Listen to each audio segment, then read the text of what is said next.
Nigeria renews suspension of flights to Niger Republic. Gunmen abduct passengers of 2 Abuja-bound buses in Kogi State. Political thugs disrupt Fubara's Supreme Court victory rally as tensions simmer in Rivers State. On the foreign scene, Senegal Parliament delays presidential poll extending Macky Sall's tenure. Hello and welcome to the Trust TV News Update at this hour. I'm Aisha Salihu. Thank you so much for joining us.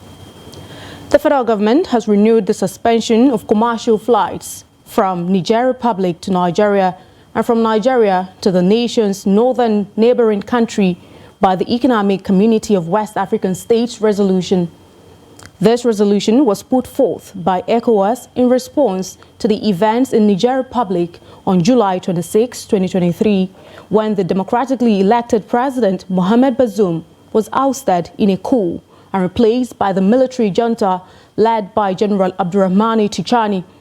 This directive was contained in a letter titled ECOWAS Restriction on the Republic of Nigeria from the Nigerian Airspace Management Agency Aeronautical Information Services, dated February 2, 2024, and signed by the Director of Air Traffic Services, Tayo John, on behalf of the agency's Managing Director and Chief Executive. The directive stated that by ECOWAS resolutions, all commercial flights from Niger to Nigeria or from Nigeria to Niger or from Niger overflying Nigeria or any state overflying Nigeria to Niger are suspended. It added that these restrictions do not affect overflight aircraft through Niger airspace, aircraft in a state of emergency, and special flights.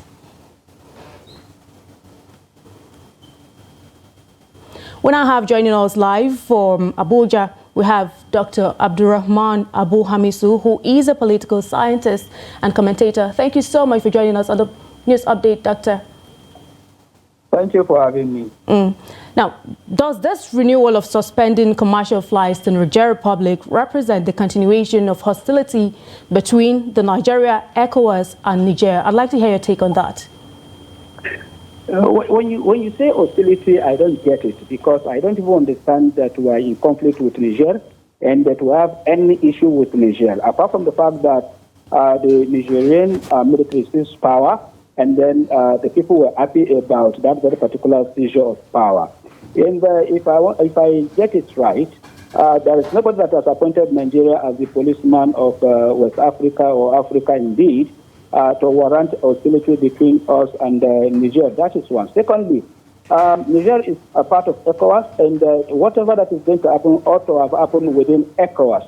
And ECOWAS is a bloc, is a body, and the ECOWAS, by its status and every arrangement, is a very civil organization that's supposed to promote economic cooperation among African countries. So the first principle of ECOWAS is non-interference in the political happenings of any member countries. And then we are doing as if ECOWAS is an extension, Niger is an extension of Nigeria, and that ECOWAS is about the 37th or 38th state of Nigeria. I don't get it. What is our business with what is happening in Niger? We have a lot to lose. You are suspending flights to Niger. Now, experts are saying if Niger should shut its airspace against Nigeria, that is going to cost us 2 hours of navigation, which is another extra cost that our economy cannot even fathom, cannot accommodate. So what do we stand to gain by saying that they should return constitutional order to Niger? This is the first question. Dr. Abdurrahman, you and I know that there is, Niger remains a member of ECOWAS, but then there's still a tension between ECOWAS and Niger. I'd like to know what needs to happen to lower the temperature between ECOWAS and the military junta in Niger. You see, war does nobody any good. Threatening people that are not even ready to do what you want, it's not even an option. We started very wrong, and we continue to point it out. Niger, first of all, is a sovereign country, just like Nigeria. The way we will not have any country dictate to us, Niger will not have any country dictate to it. So, if there is any problem, I assume that it should be solved through ECOWAS, not Nigeria acting unilaterally as if it is a bully, threatening war. The first mistake we committed was to threaten war, to threaten invasion of Niger, to restore constitutional order. And who says that it's only democracy that can give people development? Are the Chinese practicing liberal democracy? Are they not developing? What about Rwanda of yesterday? So what we are saying is, if you want to solve a problem, you solve a problem through diplomacy. Nobody likes to be threatened. Not even a child likes to be threatened by the father. So if you want peace, go with the language of peace and then assure the people of your intention. Maybe they will listen to you and see reasons. Dr. Abdurrahman, you did mention earlier that Nigeria has no business interfering with the affairs of Niger Republic, but I'd like to know, what do you think should Nigeria negotiate with Niger separately to reach a compromise with Niger? Oh, of course, Nigeria is like a big brother. Nigeria is supposed to act as a neutral arbiter. Nigeria is beginning to cast itself as an antagonist. And the people of Niger, let us be clear about what is happening in Niger. The people of the coup was as a result of the fact that the people of Niger felt cheated, that most of the resources are going to France and the Nigerians are poorer and poorer every day. And then the military capitalized on that and took over power. And the people celebrated that. Now Nigeria is beginning to act as if it is hurt because France has lost out. So we are acting as a proxy for France. And that the entire ECOWAS region is acting as a proxy for France. And this is the narrative. And the people of Niger are angry about it. And we have everything to lose. We are fighting an insurgency. Niger is playing a critical role. And the water that we're enjoying in Nigeria... Thank you so much, Doctor. Thank you so much, Dr. There we had Dr. Abdurrahman Abu Hamisu, political scientist and commentator. Thank you so much for joining us on the news update. We do hope to have your take subsequently. Thank you for having me. You're welcome. And on to security matters. Kidnappers have abducted passengers of 2 Abuja-bound buses in the Inele-Eteke-Ogugu New Road area of Kogi East District. A source said on Monday that the incident involved a GIG and ABC transport buses heading to Abuja from the eastern part of the country. The source said the GIG bus left Umuahia in Abia State on Saturday on its way to Abuja. In the wake of the abduction, he said GIG had contacted security services to track down the abductors. Meanwhile, Kogi State Police Command has confirmed the incident. The command spokesman, William Aya, in a Monday statement said the divisional police officer of the area, local vigilantes and hunters have been in the bush in an effort to rescue the victims. He said the incident involved the GIG bus with 12 passengers and the Sienna bus belonging to ABC Transport with 2 occupants. According to him, Kogi State Commissioner of Police, CP Bertrand Onoha, has deployed an additional tactical squad consisting of a quick response unit, police mobile force, counter-terrorism unit, and conventional police personnel to the area to continue with the bush combing to ensure all victims are rescued unhurt.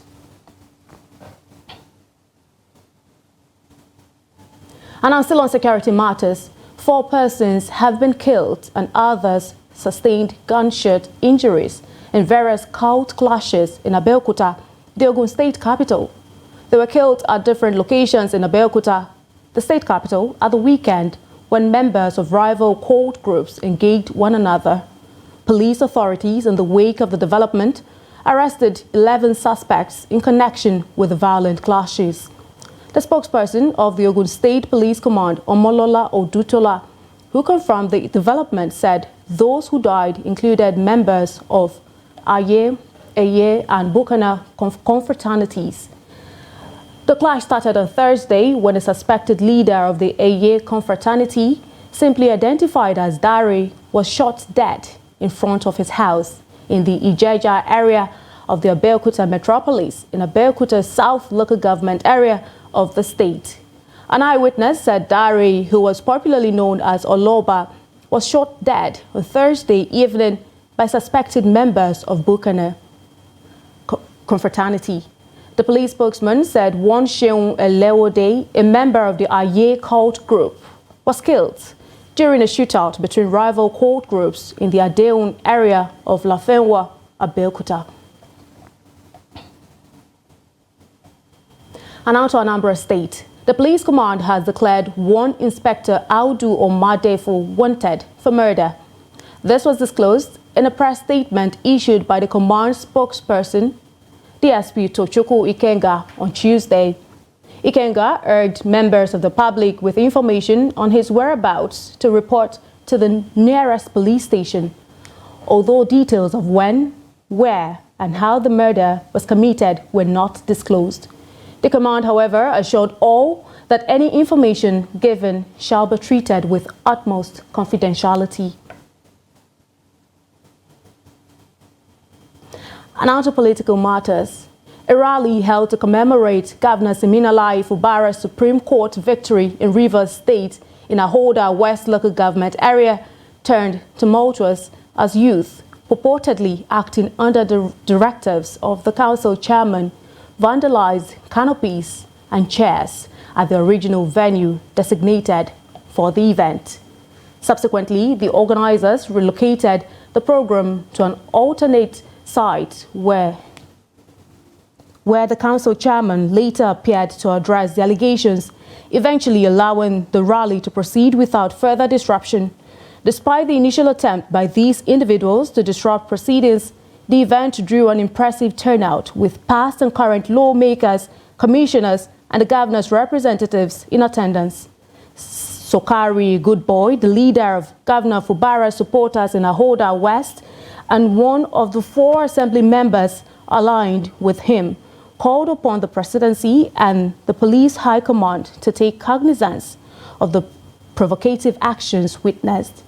Additionally, Evans BP, Governor Fubara's emissary and former chief whip of the State House of Assembly, reassured the assembled crowd, urging them not to succumb to intimidation tactics such as rumors of potential suspension from the PDP, among other threats. And now to Benue State. As the cost of living crisis continues to bite hard across the nation, residents of Makurdi, the Benue State capital, say they are beginning to lose hope in government's capacity to address the situation. While the government claims to be on top of the situation, the residents say the cost of food and other basic commodities are gradually becoming out of reach for the average Nigerian. Trust TV's Jimmy Azande reports. According to them, the government appears to be playing politics with the living condition of Nigerians, as the situation seems to be deteriorating with each passing day. Difficulty index is at the peak of it, right? Even if you can't do anything, it should make life okay for the common masses. At least they should be able to afford their 3 square meals. This is my submission. You can forget about project or anything, but make sure, no price control. Inflation is on the increase on daily basis.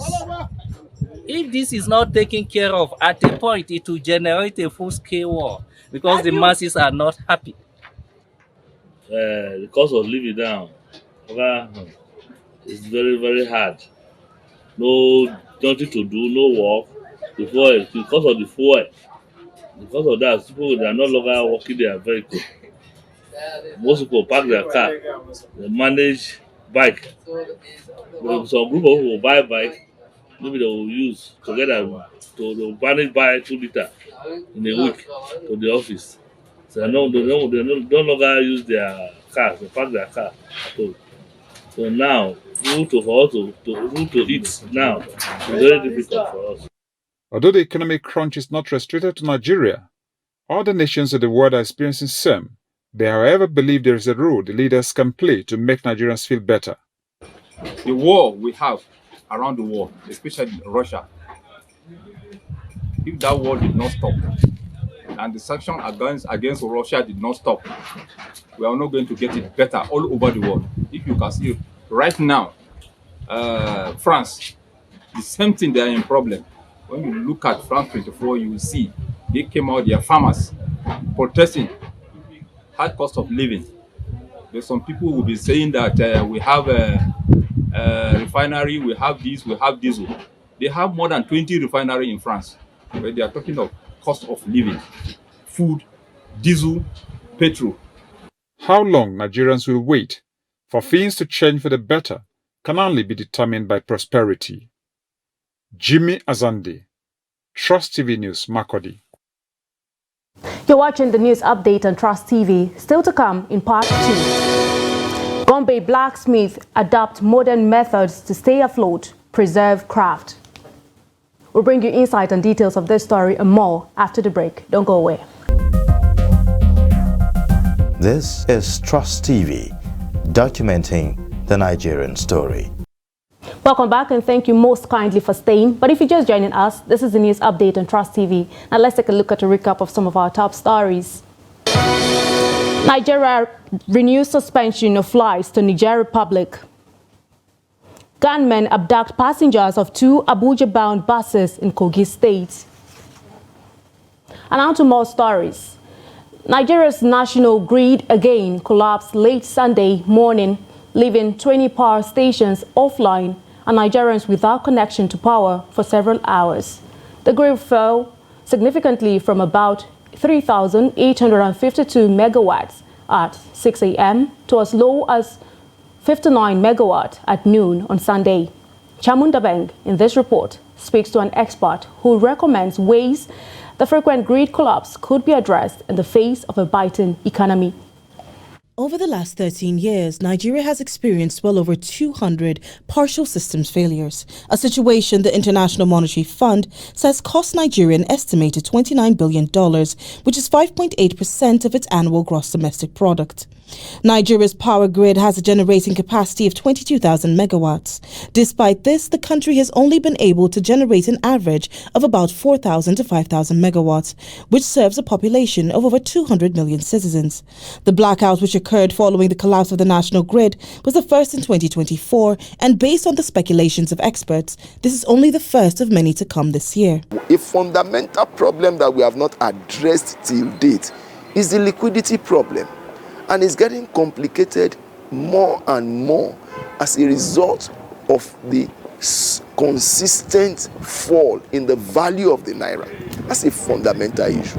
The issue of inflation is creating a lot of imbalance, such that government is even forced to also provide subsidy. And we are asking the question, how can government sustain that decision to provide subsidy when subsidy itself is running into trillions of naira? The federal government back in 2013 privatized 11 distribution companies and retained control of the transmission company.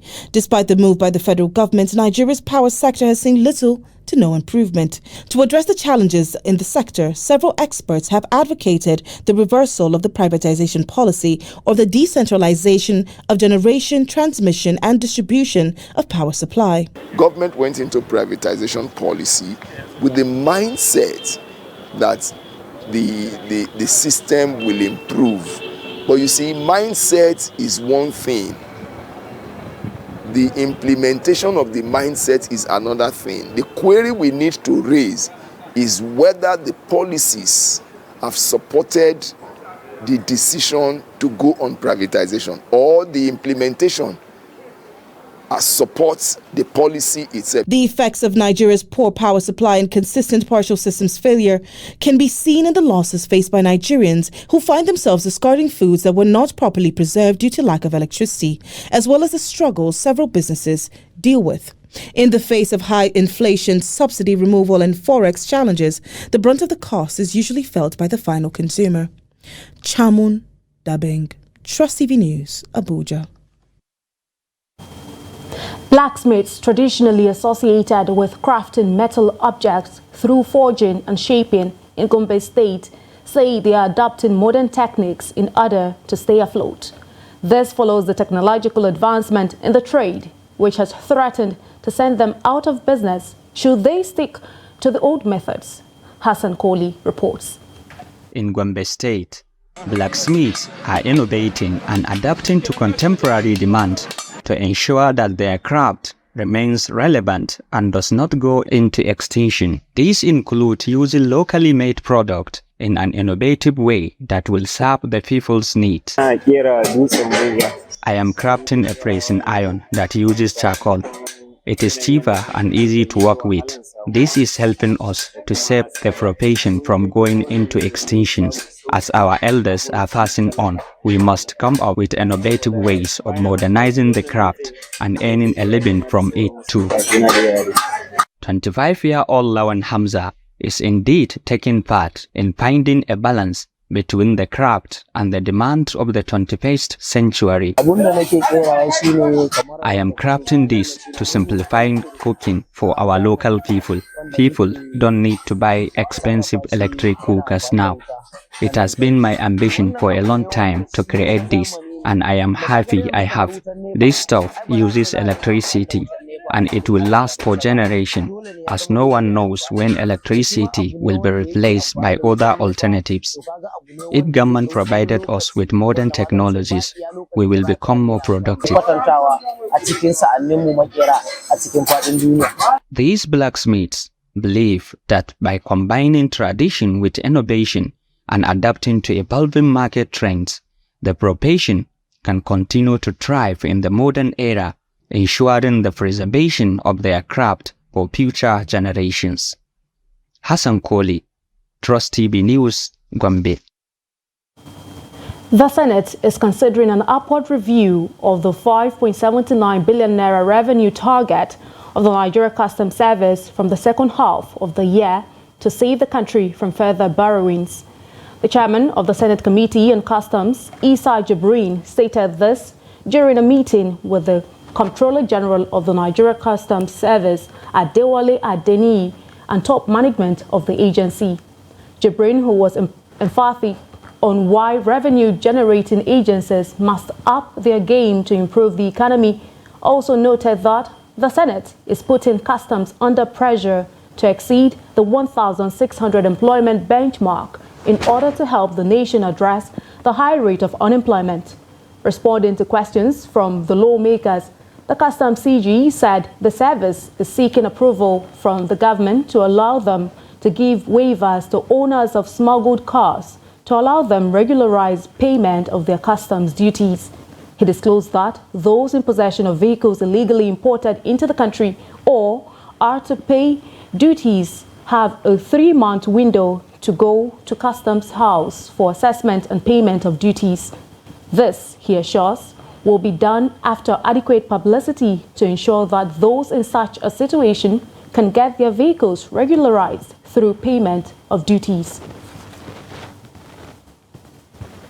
And now away from Nigeria, Senegal's parliament voted Monday to delay the West African nation's presidential election until December 15 in a chaotic voting process that took place after opposition lawmakers were forcefully removed from the chambers as the debated President Macky Sall's earlier decision to delay the crucial election.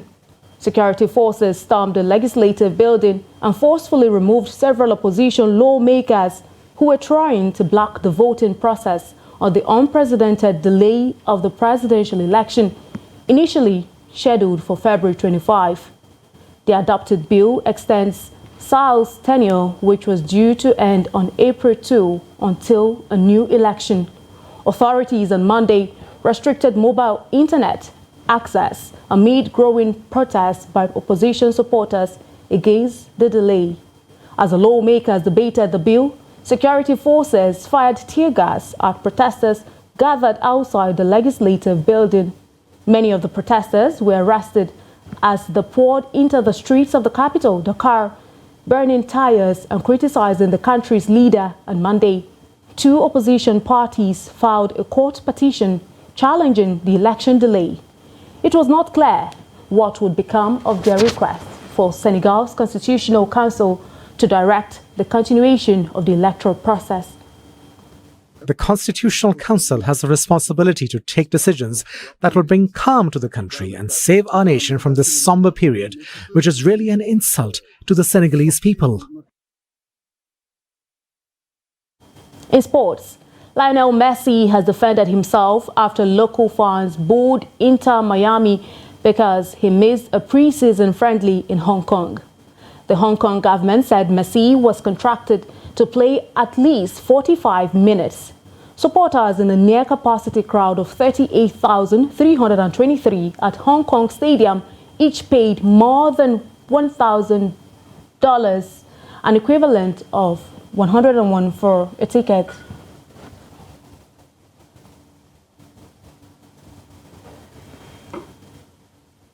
And that brings us to the end of the news update at this hour. But remember, you can always follow us across all of our social media platforms and also join our YouTube live stream for more news, programs, and documentary.